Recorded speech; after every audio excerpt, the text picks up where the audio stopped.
Gdzie jesteś, Monia? Gdzieś na wieży. W Białowieży jesteśmy. Za nami wyschnięte jezioro, które się nazywa Marmara Golu, które wygląda jak zaorane pole, ale nim nie jest. Jest też wypasem dla owiec, nocnych owiec. Zaraz się nim przejedziemy, także z ciekawości. Rano jak wstaliśmy, to był piękny wschód słońca i wyglądało to jak na Marsie. Co tam, Monia? Co to za zgredek? Jest mi zimno. Co mówisz, przyzwyczajamy się do irańskich standardów. Co masz? No oni tak siedzą, przecież Irańczycy prawdopodobnie, z tego co wiem, nie mają stołów ani krzeseł. Siedzą przy dywanach w salonie.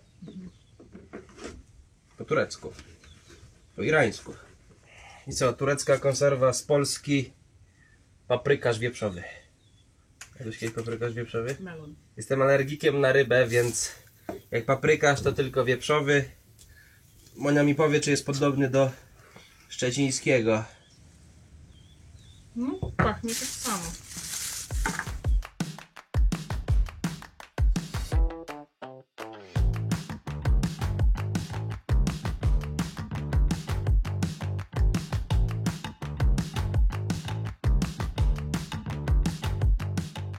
Jesteśmy gdzieś na środku wyschniętego jeziora.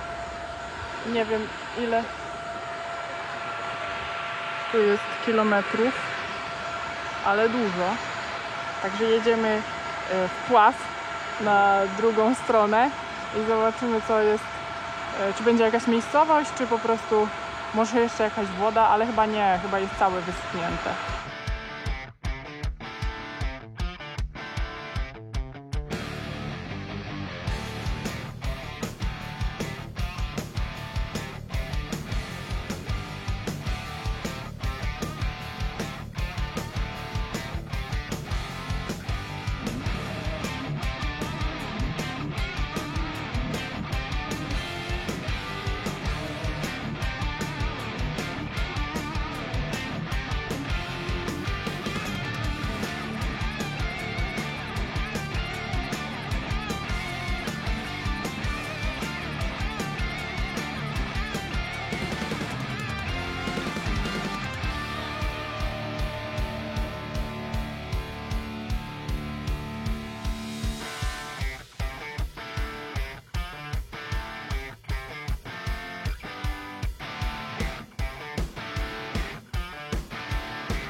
Jesteśmy gdzieś na trasie, bo zjedliśmy pyszny obiadek.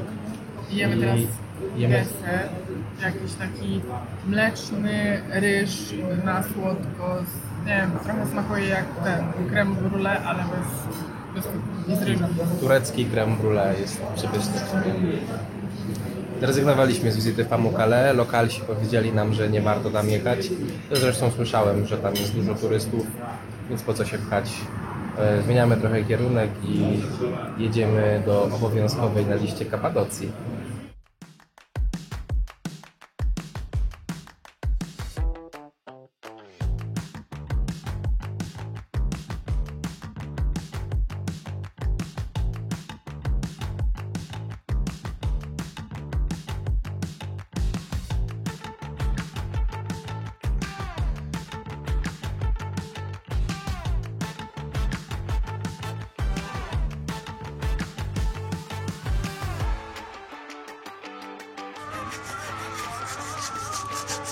Okay, super.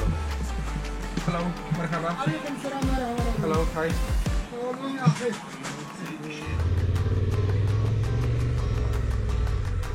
O, tutaj.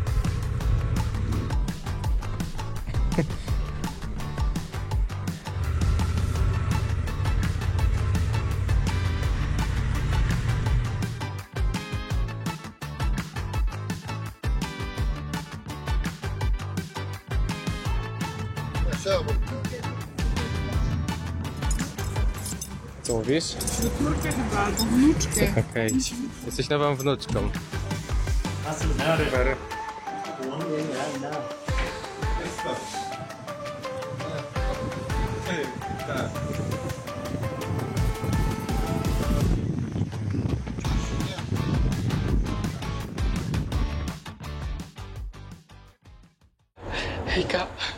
Borek się myje, a ja chciałabym tylko powiedzieć, że tak jakby jak kończy się szukanie pomidorów. Podjechaliśmy pod market w miejscowości tak jakby przy której jest jezioro i chcieliśmy tam spać. No i podjechaliśmy pod market, żeby kupić coś na śniadanie, na kolację. I Borek poszedł po zakupy, ja stałam przy motocyklach, no i zagadał mnie jakiś gościu. Ale w ogóle po turecku nic kompletnie nie rozumiałam. Coś mi tłumaczył, że jego syn to żołnierz i tak dalej. Ja mu coś zagadałam, że ma super motor, bo też przyjechał takim komarkiem. I jak Borek wyszedł ze sklepu, no to powiedział mi, że nie ma pomidorów. No a chcieliśmy chyba jakiegoś tam, no jakiś pomidor, warzywo, cokolwiek. No i ten gościu się tak zaangażował, ten dziadziu po prostu był taki zaangażowany, że my nie mamy tych pomidorów, że mówi, czekajcie, że on dzwoni do żony. I tak do stodu głosu i w ogóle mówi do żony, szykuj pomidory i sałatę, zaraz przyjadę z turystami z Polski na motocyklach. No i my po prostu tak na siebie mówimy, okej, dobra, da nam jakieś pomidory i sałatę. No i z tego, że daje nam pomidory, w sensie z tego wszystkiego, że chciał nam dać pomidory i tak dalej, to wylądowaliśmy u nich na chacie i mamy 2 łóżka pościelone, więc po prostu hit. No i tak jakby do meritum. Ogólnie jak dowiedzieli się, że chcemy spać pod namiotem nad tym jeziorem, to powiedzieli, że absolutnie nie, bo tam piją, biją i w ogóle, że nie. No i że śpimy u nich. No i kazali nam wjechać do garażu motocyklami, zostawić rzeczy i że jedziemy na Jemek. No i mieliśmy się zapakować do nich do auta i jechać. No i faktycznie zabrali nas na kolację. Zjedliśmy przepyszną kolację, taką typowo turecką, w takim barze z samymi lokalsami. Zero słowa po angielsku, nic kompletnie. Dogadywaliśmy się jakoś tak, no na migi, trochę translatorem próbowaliśmy tłumaczyć, no ale to tak ze starszymi ludźmi, no to ciężko trochę z tym translatorem, bo oni nic tak jakby nie tłumaczyli, tylko my tam coś tłumaczyliśmy, więc jakoś tam się próbowaliśmy dogadać. No i później obwieźli nas po całym mieście prawie, zajechaliśmy do jakiejś cukierni, pokazywali nam, że tu jest szpital, tu jest to, tu jest tamto, jakoś tam się rozumieliśmy mniej więcej. No i przywieźli nas do domu. W domu znowu zrobili taką, powiedzmy, no kolację, w sensie deser dali, jakiś tam słonecznik i w ogóle różne rzeczy, herbaty tą wodą, to jestem po prostu chodzącą herbatą teraz. No i co? Aha, no i w sensie to powiedzieli, że śpimy u nich, koniec, kropka, więc tak, śpimy u nich, mamy pościelone tutaj łóżko, no ale przymili, po prostu tacy przesympatyczni, przymili państwo. Yüksel i Rabia i no po prostu czujemy się jak u takiej babci i dziadzia, także babciu i dziadziu pozdrawiam was, tutaj mam taką minimalną namiastkę no was troszkę i takiej gościnności. No i babcię Mańcy również pozdrawiamy, również czujemy się tak jak u ciebie z Wojtkiem, także jesteśmy teraz u takich tureckich babci i dziadków w Turcji. Więc kurczę, po prostu tak szybko się to wydarzyło, że aż ciężko w to uwierzyć, ale tak, śpimy u jakichś obcych ludzi, ale którzy są przesympatyczni i przemili, także mega polecamy turecką gościnność no i co? No i zobaczymy, co będzie jutro, to jest dopiero, kurde, 5., 4. dzień, a my już śpimy u obcych ludzi, także no ciekawie się zapowiada. A jutro jedziemy już do Kapadocji, mamy tutaj stąd jakieś 4 godzinki do Kapadocji i później, no tam chyba chcemy spędzić taki, powiedzmy, no na pewno zachód słońca, wschód słońca, troszeczkę pojeździć, porobić zdjęcia i lecimy dalej na Gizantep, jakoś tak się to wymawia. No. Także Pamukkale odpuściliśmy, bo lokalsi mówili, że jest tak średnio, no i tak jakby nasi znajomi mówili, że tam jest, no że we wrześniu będzie full ludzi, więc odpuściliśmy, po prostu jechaliśmy tą 2-pasmówką w stronę, jedziemy w stronę Kapadocji, no. Także ciekawie. No, Borek się właśnie myje, no i ci państwo byli strasznie przejęci, bo ogólnie chyba pękła im gdzieś tutaj rura i nie mają wody bieżącej, ale mają normalnie łazienkę, normalny dom i tak dalej, nie jest, że dziura w ziemi. No i są strasznie przejęci, bo my strasznie śmierdzimy. Znaczy nie są tym przejęci, ale ogólnie są przejęci tym, że nie mają wody, a mają gości. A my pokazaliśmy im, że mamy taki przenośny prysznic, że spoko, że damy sobie radę, że tam tylko, że mamy butlę 5-litrową wody, bo też kupiliśmy w tym markecie właśnie, tam gdzie nie było tych pomidorów. I że się tym umyjemy, że nie ma problemu. No ale są strasznie tym przejęci, że nie mogą nam zaoferować tej bieżącej wody, ale są po prostu przesympatyczni i prześmieszni w tym wszystkim, tacy w sensie bardzo pozytywnie prześmieszni i to nie jest nic negatywnego, więc tak, no przygoda, gościnność, no super, także polecanko. No a my idziemy spać, znaczy ja się jeszcze idę umyć, idziemy spać, pytaliśmy się, o której jutro wstają, powiedzieli, że 9, 10, 11, jak wstaniemy, to wstaniemy, więc zobaczymy, jak to jutro będzie i o której my stąd wyjedziemy. No, ale jest ciekawie. Jesteśmy właśnie u Yuxela i... Yuxel? Jak ma twoja żona na imię? Yuxel i... Charman. Yuxel i Rabia. Rabia. Tak, Yüksel Rabia. Tak, Jesteśmy u Yuxela i Rabi, jesteśmy śpimy u właśnie. Yuxela i Rabi, o tutaj. Ugościli nas, zapytaliśmy tylko, czy są pomidory w markecie, a zostaliśmy zaproszeni na kolację, na herbatę, na deser, obwiezieni po mieście i w ogóle są przemili, praktycznie się nie rozumiemy, ale coś tam na translatorze sobie tłumaczymy i jest super, Dokładnie, naprawdę. czujemy się jak po prostu u babci, bo jak u ciągle nam babci, u wszystkiego dziadka. donoszą, No. herbatki, słodycze i Yuxel, wszystkiego. Rabia, Yuxel, Rabia. Teşekkür ederim. Teşekkür ederim. Super, pomachajcie. Super. Gdzie spałeś dzisiaj? W łóżeczku. Tak spaliśmy dzisiaj i jesteśmy w domu u Yuxela i Rabi. Pachnie śniadankiem, chyba nam robią. Właśnie byłem z panem na zakupach w za dużych klapkach po całym mieście. I Tak. mamy piękne śniadanko po prostu. Bardzo. Bardzo dziękujemy. Teşekkür ederim. To jest piękne. Guzle? Super. Guzle? Lekmek? Nie wiem. nie się uczę. Tak. Merhaba. Super. Machamy wszyscy! Hello! Zatrom, młody niech zatrąbi. Forest Adventure. Super. Piąteczka. Bye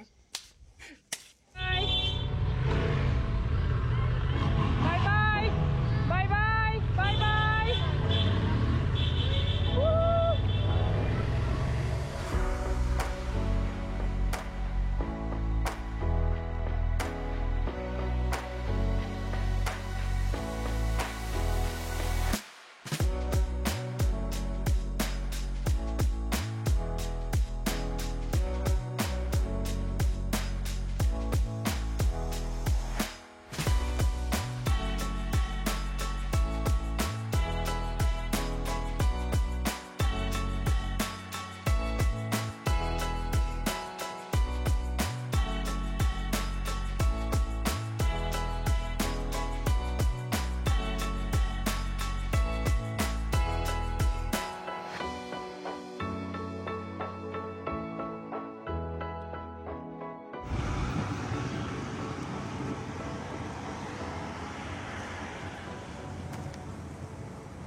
No Monia, gdzie jesteśmy? W Kapadocji jest cudnie, ale nie ma balonów, dopiero rano będą. W ogóle nie wiedzieliśmy, że tak to działa. Myśleliśmy, że one latają na wieczór i rano, ale wygląda na to, że latają tylko rano i to tylko przez godzinę, od 7 do 8. Także no nie czytaliśmy o tym, nie wiedzieliśmy, a wydawało nam się, że tutaj balony są non-stop. Jesteśmy w miejscowości Goreme i naprawdę jest bardzo ładnie. Nie wiem, czy każda miejscowość tutaj w Kapadocji jest taka ładna, ale no ta jest super. Musisz mówić do kamery, a nie Ale odwracać ja się. też patrzę tam, bo jest ładnie. Jest ładnie, także wkraczamy w ładność.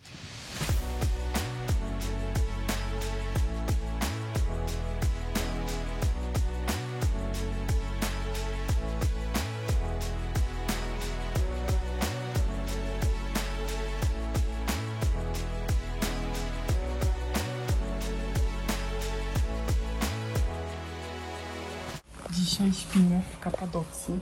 Patrzcie, jaki mam pokój w ogóle zarąbisty. To w ogóle takie mega rzeczy, także jest super. Zapłaciliśmy 56 euro. Był na bookingu, ale tam kupowaliśmy przez booking. No i naprawdę, no jest sztosik. Łazieneczka, bardzo pierwszorzędna, bo ostatnie łazienki to były dramatyczne, mimo że za większy hajs. Także naprawdę byłam przekonana, że Kapadocja jest turbo droga, a patrzcie to. To jest mega klimacik. Patrzcie na to. I teraz patrzcie na to. No sztos. I tam mamy motocykle. Także mieliśmy dzisiaj spać na jakimś kempingu. Panorama Camping, jakoś tak na samym początku, bo jesteśmy w miejscowości Goreme. I tam wychodziło 90 zł, jakoś tak, a miał być basen, ale był nieczynny, bo tak jakby chyba wymieniają wodę czy coś w tym stylu. I stwierdziliśmy, że jak i tak nie ma basenu, no to wolimy już pokój, bo no już odpoczniemy sobie, pójdziemy na tour. No i ogólnie balony są tylko rano. My byliśmy przekonani, że balony są i rano, i wieczorem na zachód słońca, a to się jednak okazało, że balony są tylko na wschód słońca. Także jutro rano zbierzemy się szybko, pojedziemy na rundę z balonami, na jakieś fotki, na filmy, no i później wrócimy na śniadanko i już pojedziemy. A teraz rozbierzemy się, zaparkowaliśmy motocykle i idziemy na City Tour. Zobaczymy, może coś zjemy. I pozwiedzamy sobie miasteczko, bo jest pięknie, naprawdę jest przepięknie. Po prostu, znaczy wiadomo, są miejsca, w których jest duży bałagan i tak dalej, śmieci, ale no jest po prostu przepięknie. Jak jeszcze wjeżdżaliśmy tutaj na dół do miejscowości, to zapaliły się lampeczki takie na, no, na wieczór, więc no po prostu przecudownie. Także pokażemy wam zaraz. Panią uchwyciłam.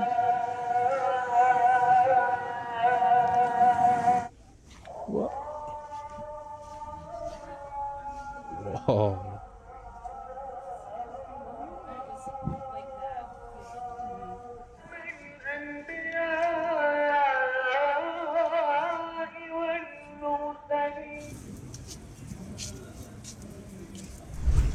Dawaj, szybko wychodzimy już. Serio? No tak, jest zimno. To po co odchodzić? No dawaj, nie żeby już było. Dasz radę. Już jest troszkę lepiej później. O matko, nie dam Dawaj, dawaj, wierzę w ciebie. rady. Nie dam rady. Jesteś silną dziewuchą. Dawaj, dawaj. Im szybciej, tym lepiej. No, nagrywać, dawaj. Morsing, morsing.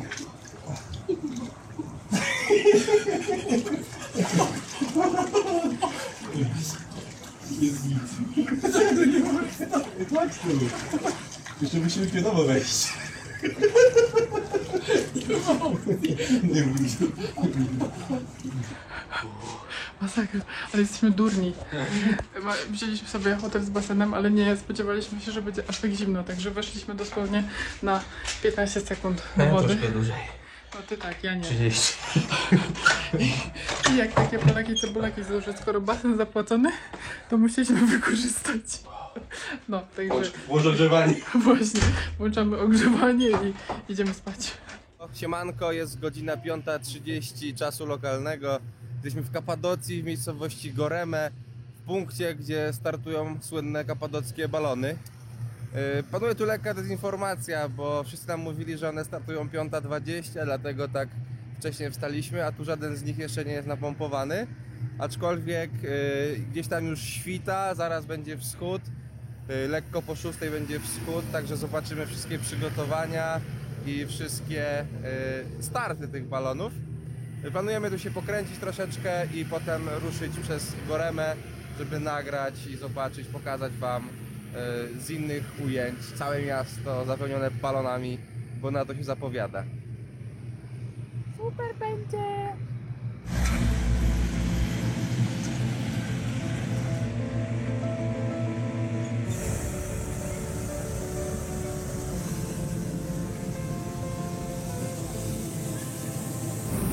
Jest gorąco, ale jest pięknie.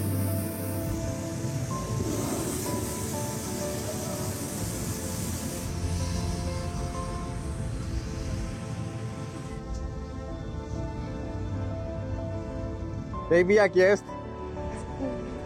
Pięknie. Pokaż balony.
Wczesne wstawanie dało nam się we znaki najwidoczniej i rozbiliśmy sobie hamak gdzieś po drodze i musimy się przespać z 20 minut i odpocząć. Dobranoc. Dobranoc.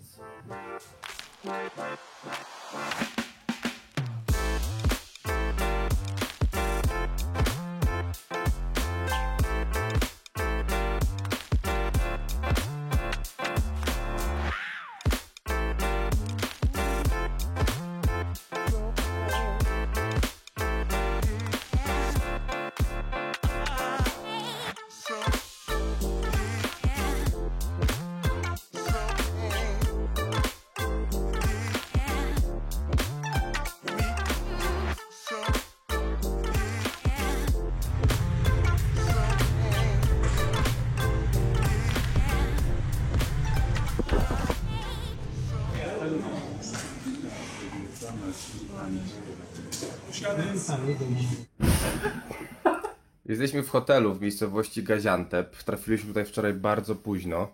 Chyba 20 godzin około wczoraj spędziliśmy w ciuchach motocyklowych, bo wstaliśmy rano na balony, potem jechaliśmy do późnej nocy, żeby właśnie dojechać tutaj, bo stąd pochodzi mój znajomy motocyklista, którego poznałem 2 lata temu na kempingu w Turcji. Zabrał nas na przepyszną baklawę, porozmawialiśmy trochę. Super, że udało nam się spotkać, chociaż się spieszył, bo dzisiaj jedzie na wakacje z rodziną, no i tak znalazł dla nas chwilę, za co bardzo dziękujemy. Jedziemy dalej, jedziemy do miejscowości oddalonej o 60 km stąd, która została zniszczona przez trzęsienie ziemi, bo właśnie w tych rejonach jesteśmy przy granicy z Syrią. Wzdłuż granicy z Syrią miało miejsce na początku roku tragiczne trzęsienie ziemi. Jedziemy zobaczyć miejscowość, która została praktycznie całkowicie zniszczona. Chcemy zobaczyć, jak wygląda tam życie w tym momencie. Także szykujemy się i jedziemy.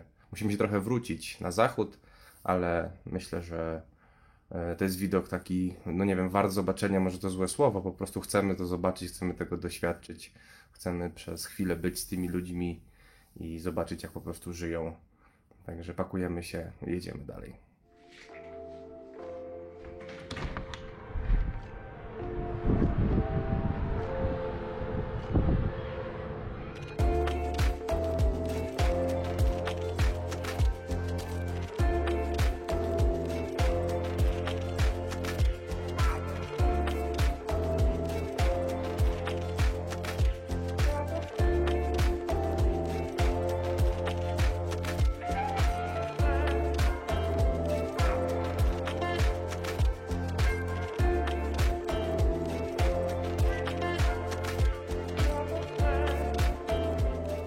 Jesteśmy w miejscowości Murdagi w Turcji, przy granicy syryjskiej.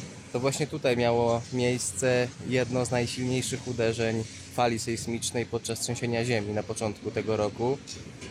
Minęło po ponad pół roku, ta tragedia wciąż trwa. Miasto jest odgruzowywane, koparki niszczą pozostałości po budynkach, którym grozi zapadnięcie. Gruz jest usuwany z miasta. Mijamy miejsca, gdzie stałe budynki, już ich nie ma, jest tylko po prostu płaska powierzchnia z kurzem. Jest to bardzo smutny widok. Życie tutaj toczy się dalej, ale ta tragedia wciąż trwa. Mijamy zrujnowane meczety, zrujnowane domy, mieszkania. Widać po prostu meble wystające z tych zerwanych budynków. Jest to naprawdę bardzo smutny widok. Bardzo współczujemy tym ludziom, bardzo współczujemy rodzinom, bardzo współczujemy narodowi tureckiemu. Jest to naprawdę smutna tragedia. Super, jesteś gość. Teşekkür ederim. Jakie fajne chłopaki. No. Zrobię zdjęcie z nimi. Foto, foto. Jesteśmy w Turcji, jedziemy przy granicy z Syrią z miejscowości Gaziantep na wschód, w stronę Van. Jesteśmy na stacji benzynowej, kupiliśmy 2 duże wody, 2 soczki 100% za około 4,50 zł, 35 turkish lira. Tylko jak podjechaliśmy motocyklami, to panowie nam podstawili krzesła, żebyśmy sobie usiedli, także tak sobie siedzimy. Teraz. Strasznie dzisiaj jest. Jest 500 stopni. Nie ma 500 stopni. No to 47. Nie ma, jest 41. Nie było nawet w jednym momencie 52,7. Ale to w słońcu. W słońcu się nie liczy.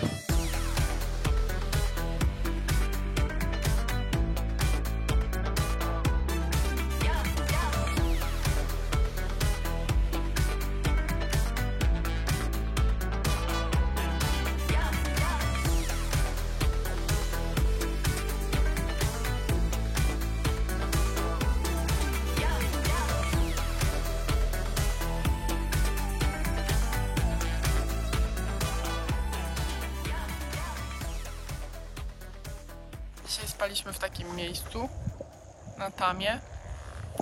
Jest jakieś jeziorko, ale dosyć mocno wyschnięte. Na mapie było dużo większe. Są jacyś tam rybacy. W nocy ktoś przyjechał 2 autami i świecił nam latarkami po namiocie, ale coś nam powiedzieli, że motocykle Europa i zabrali się i pojechali, także w sumie nie przegonili nas na szczęście. Jedziemy dalej i dzisiaj chcemy dojechać nad jezioro Van. No i tam będziemy spać. Mamy ile? 500? 6 godzin. 6 godzin. Kilometrów ponad. 500 km. 518 km. No więc myślę, że jakieś tam 8-9 godzin jazdy na pewno przed nami. Zobaczymy, jak będziemy robić sobie przerwy.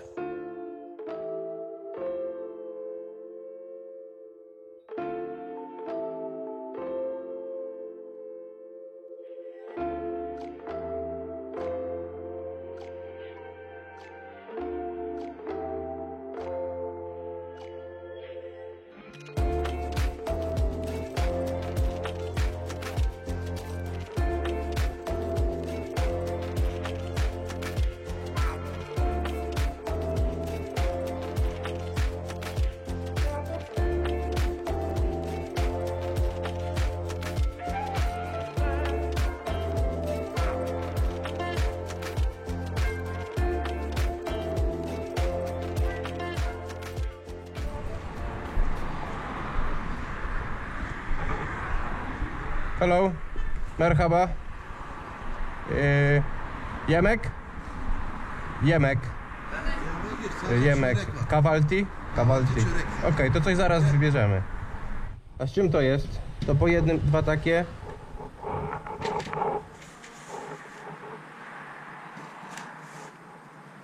Dobra, na razie tyle. I czaj, 2 czaj. Okej. A siadanko? Zapraszają nas na śniadanko? To co, siadamy z nimi? Tutaj można? Siadamy? No dobra, okej. Zjedliśmy przepyszne śniadanko tutaj z panami z Turcji. Bardzo dziękujemy, było przepyszne. Dali nam wodę, napełniliśmy bukłaki i są cudowni. Bardzo dziękujemy. Teşekkür ederim. Super. Bardzo dziękujemy. I nauczyliśmy się nowych słówek jak biber, domates, salatalik, soğan. Zeyti, peynir i su. Super. Teşekkür ederim. Bardzo dziękujemy.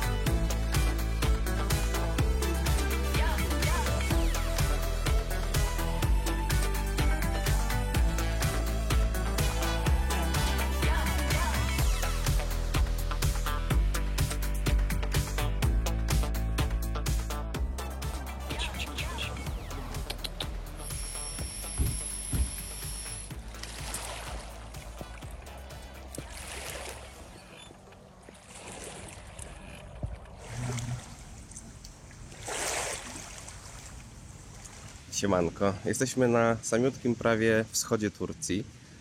Dzisiaj spaliśmy na polu kempingowym nad jeziorem Van, które jest największe i najgłębsze w Turcji. Ciekawe jest to słone jezioro, jest położone na wysokości ponad 1600 metrów. I taki mamy widoczek, tak jest pięknie. Mamy 200 km do granicy irańskiej i zjemy śniadanko i powoli tam się wybieramy. Także powoli żegnamy się z Turcją, tymi pięknymi widokami. To jezioro zachowuje się jak morze troszeczkę. Są fale, nie widać drugiego brzegu. To jezioro ma 120 km prawie długości. Także kawał jeziora. Śmigamy dalej. Właśnie robimy śniadanko. Właśnie zjedliśmy śniadanko. No, zjedliśmy już trochę. Dobrze, że mieliśmy resztki z wczorajszego obiadu. Kazaliśmy sobie, prosiliśmy, żeby sobie... Zagraliśmy w kalambury z panem w restauracji Tak. i udało nam się I spakować. udało nam się, że spakował nam jedzonko. I dobrze, bo mieliśmy jajka ogólnie. Wieźliśmy już je z 4 dni z tyłu na bagażu, takie w tym, jak to się nazywa? Wytłaczance zaklejoną taśmą. Tam w sklepie nam pan zakleił, żeby nam się nie pobiły. I one ogólnie miały jechać tylko kilka kilometrów do naszego noclegu, ale z tego względu, że mieliśmy najpierw nocleg u Turków, u Rabi i u Juksela. Później gdzieś znowu spaliśmy, że nie zjedliśmy tych jajek. I te jajka jeździły z nami chyba z 4 dni. No, zrobimy więcej kilometrów niż jeden przeciętny motocyklista. Tak, dokładnie. I to w takim upale, że masakra. Ja już czułam, że te jajka będą niedobre, no ale Borek się uparł, że dzisiaj będzie je smażył. I zgadnijcie, co w nich było. Znaczy były okej, tylko dziwne były trochę. Był już były roztrzepane. Był szejk jajkowy i z jakimiś takimi glutami w ogóle takie jak taka woda jajeczna. Myślę, że gdyby nie to jedno czerwone, to bym to zjadł. Masakra. No i dobrze mieliśmy te resztki, bo inaczej byśmy nic nie zjedli. A tak to chociaż sobie przekąsiliśmy jakąś pitę z warzywkami. No jesteśmy jeszcze na kempingu i dzisiaj jedziemy do Iranu i jedziemy na granicę z Iranem. Mamy nadzieję, że szybko pójdzie, że nie będziemy siedzieć 6 godzin na granicy, tak jak to nam jakiś kolega napisał na Instagramie, że słyszał, że 6 godzin ostatnio stali. Także mamy nadzieję, że obejdzie się bez problemów i że nie będzie jakoś strasznie gorąco tam. No i co? Jak wrażenia po Turcji?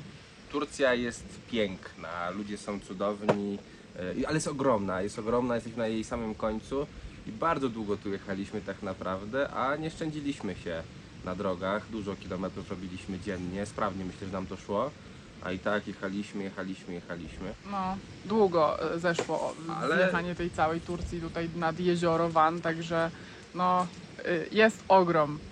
Jest ogrom, ale widzieliśmy piękne rzeczy, jechaliśmy dnem wyschniętego jeziora, widzieliśmy Kapadocję, byliśmy w Gaziantep.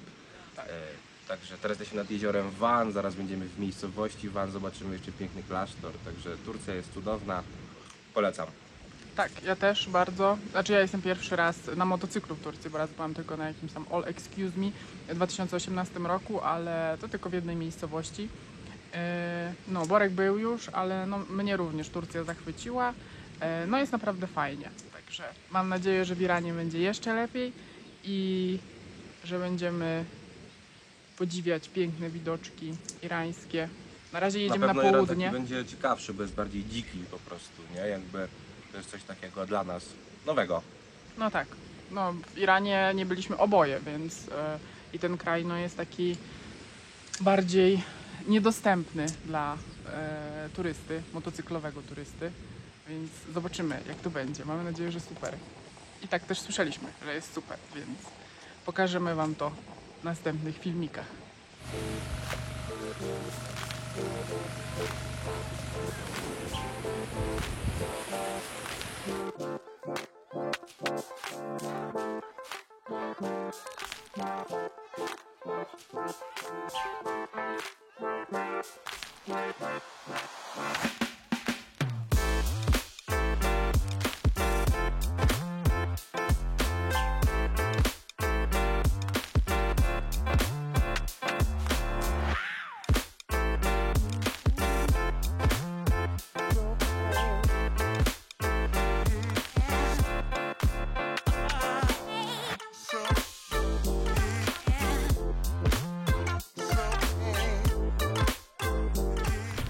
Już wiem, kto podpierał ściany na dyskotekach.